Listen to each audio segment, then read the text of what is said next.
2026 August 1వ తారీఖు. ఇది మారిపోయే తేదీ కాదు, గుర్తుండిపోయే గుర్తింపు కాబోతుంది.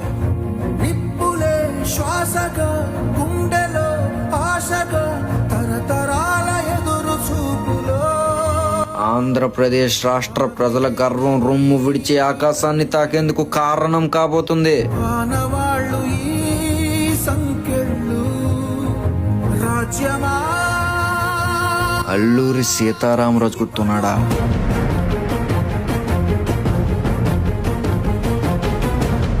అడవుల్లో అగ్ని జ్వాలగా రగులుతూ బ్రిటిష్ సామ్రాజ్యాన్ని వణికించిన విప్లవ వీరుడు అల్లూరి. వీరత్వానికి చిహ్నం అల్లూరి. వేల మంది గిరిజన గుండెల్లో ధైర్యం అల్లూరి. అంతటి ఆ వీరుడి పేరుతో మొదలవబోతుంది ఈ అల్లూరి సీతారామరాజు విమానాశ్రయం.